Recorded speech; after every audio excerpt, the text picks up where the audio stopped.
అండి, welcome back to my YouTube channel happy Harisha. ఎలా ఉన్నారు అందరూ? ఐ హోప్ అందరూ బాగున్నారు అనుకుంటున్నాను. ఈ వీడియో వచ్చేసి మనం మ్యారేజెస్ కానీ లేకపోతే ఎప్పుడైనా క్యాటరింగ్ ఇచ్చినప్పుడు కానీ ఇట్లా దొండకాయ ఫ్రై చేస్తారు కదా. సో అందరికీ చాలా స్పెషల్, చాలా బాగుంటుంది. బట్ అక్కడైతే కాస్ట్ ఎక్కువ కదా. దాన్ని కొంచెం సింపుల్గా ఈజీగా ఎలా చేసుకోవచ్చు అనేది ఈరోజు వీడియోలో చూపిస్తాను. దానికన్నా ముందు ఎవరైనా ఫస్ట్ టైం నా ఛానల్ చూస్తున్నారు అంటే ప్లీజ్ వీడియో చూసిన తర్వాత నచ్చితే డెఫినెట్గా సబ్స్క్రైబ్ చేసుకొని సపోర్ట్ చేయండి. ఇంకెలాంటి లేట్ చేయకుండా వీడియో అయితే స్టార్ట్ చేద్దాము. దానికోసం అయితే నేను ఇక్కడ ఒక 1/2 kg వరకు దొండకాయలను శుభ్రంగా కడుక్కొని ఇట్లా సన్నగా అయితే తురిమేసుకొని ఉన్నాను, కట్ చేసుకున్నాను.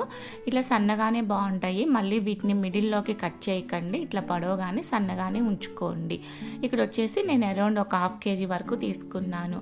అండ్ దాంతోపాటు ఒక మీడియం సైజు ఆనియన్ ఉంటుంది కదా, సో దానిలో సగం తీసుకొని ఇట్లా మరీ చిన్నగా కాకుండా మరీ పెద్దగా కాకుండా మీడియంగా కట్ చేసుకున్నాను. మనం దీంతో పకోడీలు వేసుకుంటాము, బట్ మనం పకోడీలకి నార్మల్గా అయితే పొడవుగా కట్ చేస్తాం కదా, అలా కాకుండా ఇట్లానే కట్ చేయండి, బాగుంటుంది టేస్ట్ కూడా.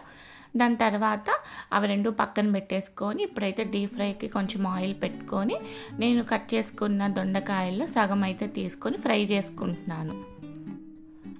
ఆయిల్ని కొంచెం తక్కువే తీసుకోండి, మళ్ళీ ఇది యూజ్ చేయకుండా ఉంటేనే బెటరు. ఆల్రెడీ ఫ్రై చేసిన ఈ ఆయిల్ని, సో అందుకే నేను ఆయిల్ అయితే కొంచెం తక్కువ తీసుకొని ఫ్లేమ్ అనేది కొంచెం మీడియంలో పెట్టుకొని మంచిగా వేయించుకోండి. మరీ ఎక్కువ నల్లగా అట్లయితే వేగక్కర్లేదు, అలా అని మరీ పచ్చిగా కాకుండా కొంచెం చూసుకోండి, మంచిగా మీడియంగా వేగినట్లయితే సరిపోతుంది.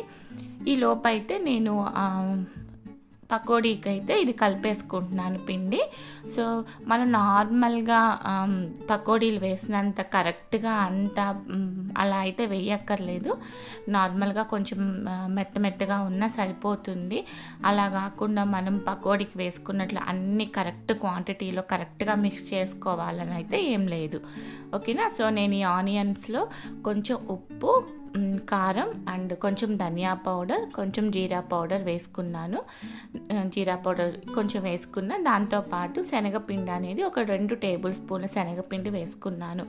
సో మధ్యలో ఈ దొండకాయలకు మధ్యలో ఇవి తగులుతుంటే బాగుంటుంది కాబట్టి మనం నార్మల్గా కర్డ్ వేస్తాము, వరిపిండి వేస్తాము, అవైతే అన్నీ ఏం వేయక్కర్లేదు. ఇవన్నీ మంచిగా ఈవెన్గా కలుపుకొని కొంచెం లైట్గా వాటర్ కలుపుకొని మనం పకోడీలకి ఎలా అయితే పిండి కలుపుకుంటామో అలా అయితే మిక్స్ చేసేసుకొని పక్కన పెట్టేసుకోండి.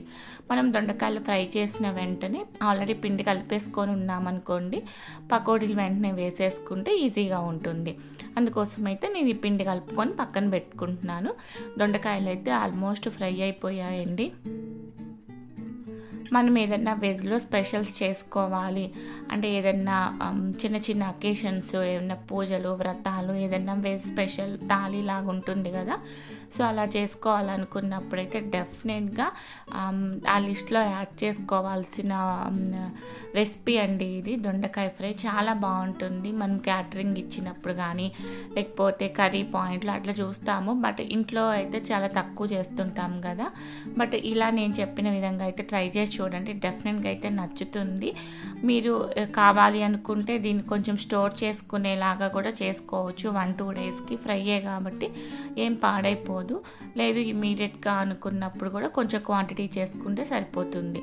చూడండి, ఇక్కడ దొండకాయలు మరీ నల్లగా అయితే ఏం మార్చుకోలేదు నేను, కొంచెం అయితే ముక్క మెత్తపడి కొంచెం క్రిస్పీగా ఉంటే సరిపోతుంది. అలా మొత్తం వేయించుకున్న తర్వాత నేను అవి తీసేసి రిమైనింగ్ ఉన్నాయి కదా, సో అవి కూడా వేసుకున్నాను. దాని తర్వాత నేను అదే బాండీలో పకోడీలు కూడా వేసుకున్నాను, ఆ క్లిప్పింగ్ అయితే మిస్ అయింది. సో ఆ రెండు వేసుకున్నాక అవన్నీ సపరేట్ చేసుకొని ఇంకొక బాండీ తీసుకొని దీనిలో మనం తాలింపు వేసుకోవాలి. సో తాలింపు కోసం అయితే కొంచెం ఆయిల్ పెట్టుకున్నాను. ఇక్కడైతే నేను క్యాష్యూ వేస్తున్నాను, మీరు క్యాష్యూ కావాలి అంటే వేసుకోండి, లేదు అంటే స్కిప్ చేయండి. కొంచెం క్యాష్యూ వేసుకున్నాక నేను కొంచెం ఒక గుప్పెడు పల్లీలు వేసుకున్నాను. కొంచెం మా ఇంట్లో పల్లీ పిచ్చోళ్ళు ఎక్కువే ఉన్నాం కాబట్టి కొంచెం ఎక్కువ క్వాంటిటీ వేసుకున్నాను. మీరు ఇలా కావాలి అంటే తాలింపులో వేసుకోవచ్చు, లేదు అంటే మనం ఇందాక దొండకాయలు ఫ్రై చేసాం కదా, అప్పుడే ఈ జీడిపప్పు అండ్ పల్లీలు కూడా అదే ఆయిల్లో ఫ్రై చేసుకోవచ్చు. బట్ నేనైతే ఇట్లా సపరేట్గా చేసుకుంటున్నాను.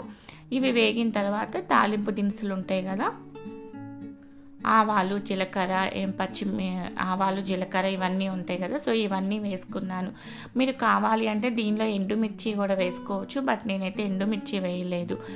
అంటే పచ్చిమిర్చి ఉంటుంది కదా, దాన్ని ఇలా పొడవుగా రెండులాగా చీల్చి వేసుకుంటున్నాను. దీన్ని కూడా మిడిల్లో ఏం కట్ చేయకండి, ఒక పచ్చిమిర్చిని పొడవుగానే రెండులాగా చీల్చుకుంటే సరిపోతుంది. దాంతోపాటు కొంచెం కరివేపాకు, నా దగ్గర కరివేపాకు అయితే కొంచెం డ్రై అయిందండి, అంత ఫ్రెష్గా లేదు. మీ దగ్గర ఫ్రెష్గా ఉంటే అది వేసుకోండి, ఫ్లేవర్ అయితే చాలా బాగుంటుంది. అండ్ దాంతోపాటు వెల్లుల్లి, ఒక 4 to 5 వెల్లుల్లి అనేది ఇట్లా కచ్చా పచ్చాగా దంచి వేసుకుంటున్నాను. దీని టేస్ట్ కూడా చాలా బాగుంటుంది ఈ కర్రీలో. దాని తర్వాత మనం ఏదైతే ఆల్రెడీ రెడీ చేసి పెట్టుకున్నాం కదా, పకోడీ అండ్ దొండకాయ ఫ్రై, ఇవన్నీ దీనిలో యాడ్ చేసుకోండి. ఎవరైనా ఫస్ట్ టైం నా ఛానల్లో చూస్తున్నారు అంటే ప్లీజ్ వీడియో చూసిన తర్వాత నచ్చితే డెఫినెట్గా లైక్ చేసి, షేర్ చేసి, సబ్స్క్రైబ్ చేసుకోండి. మన వీడియోస్ అన్నీ కూడా ఎవ్రీడే మార్నింగ్ 11 o'clock అప్లోడ్ చేస్తుంటాను. ఫ్యామిలీ వ్లాగ్స్, కుకింగ్, ఆర్గనైజేషన్, కిడ్స్కి సంబంధించినవి, ఆర్ట్ అండ్ క్రాఫ్ట్, ప్రతిదీ. సో డెఫినెట్గా ఛానల్ని సబ్స్క్రైబ్ చేసుకొని సపోర్ట్ చేయండి. అండ్ వీడియో నచ్చింది అంటే మాత్రం లైక్ చేయండి. మీరు ఇచ్చే లైక్ వల్ల వీడియో అనేది ఎక్కువ మందికి రీచ్ అవుతుంది. మీరు డెఫినెట్గా ట్రై చేసి ఎలా కుదిరింది అన్నదైతే కమెంట్ సెక్షన్లో నాతో షేర్ చేసుకోండి, ఓకేనా. సో దీని తర్వాత నేను ఇక్కడ మనము ఉప్పు, పసుపు ఇవన్నీ యాడ్ చేసుకుంటున్నాము. ఆల్రెడీ పకోడీల్లో కూడా కొంచెం ఉప్పు వేసాము కాబట్టి కొంచెం చూసుకొని వేసుకోండి. నేనైతే ఉప్పు, పసుపు అండ్ కారము, కొంచెం ధనియా పౌడరు, కొంచెం జీరా పౌడరు. నా దగ్గర కొబ్బరి పౌడర్ లేదండి, సో అందుకే నేను అది వేయలేదు. బట్ కొబ్బరి పౌడర్ వేస్తే టేస్ట్ అనేది ఇంకా చాలా బాగుంటుంది కర్రీకి. అది ఎండు కొబ్బరి పౌడర్ అయినా వేసుకోవచ్చు, లేదా పచ్చి కొబ్బరి అయినా వేసుకోవచ్చు. పచ్చి కొబ్బరి కన్నా కూడా ఎండు కొబ్బరి వేసుకోవడానికి ట్రై చేయండి, ఓకేనా. నేను ఇవన్నీ వేసుకొని మంచిగా కలుపుకొని ఫ్లేమ్ అనేది సిమ్లో పెట్టుకొని అరౌండ్ ఒక 2 minutes అనేది అన్నీ కుక్ చేసుకొని అలా వదిలేస్తే మనం తీసుకున్న స్పైసెస్ ఏవైతే ఉన్నాయో ఇవన్నీ కూడా దొండకాయలకు పట్టుకుంటాయి. సో దాని తర్వాత ఫైనల్గా అయితే కొత్తిమీరతో గార్నిష్ చేసుకున్నాము అంటే క్యాటరింగ్ స్టైల్లో ఉండే దొండకాయ ఫ్రై అనేది రెడీ అయిపోతుంది.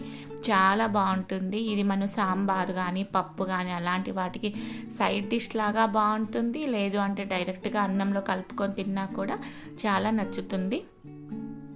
ఇంట్లో ఏదన్నా ఉంది అకేషన్ అంటే మాత్రం డెఫినెట్గా వెజ్ రెసిపీస్లో ఇది కూడా ఒకసారి అయితే ట్రై చేయండి. ఇలా సింపుల్గా మనం ఎన్నైనా చేసుకోవచ్చు. మీరు కొంచెం నిల్వ ఉండాలి అనుకుంటే తాలింపు వేసుకునేటప్పుడు ఆనియన్ వేసుకోకండి, లేదు నిల్వ ఉండక్కర్లేదు ఈవినింగ్ వరకే అనుకుంటే మీరు ఇప్పుడు తాలింపు వేసుకున్నాం కదా, అప్పుడు మీరు కావాలి అంటే ఆనియన్ అయినా వేసుకోవచ్చు, ఓకేనా. సో అంతే అండి ఈరోజు వీడియో. ఐ హోప్ మీకు నచ్చిందని అనుకుంటున్నాను. నచ్చింది అంటే మాత్రం డెఫినెట్గా సబ్స్క్రైబ్ చేసుకోండి అండ్ పక్కనే ఉన్న బెల్ని క్లిక్ చేస్తే నేను ఎలాంటి వీడియో అప్లోడ్ చేసినా నోటిఫికేషన్ అనేది మీ దాకా వస్తుంది. వీడియో నచ్చితే డెఫినెట్గా లైక్ చేయండి, కమెంట్ చేయండి. Thank you so much for watching. ఇంకొక మంచి యూస్ఫుల్ వీడియోతో మళ్ళీ కలుస్తాను. Take care, bye.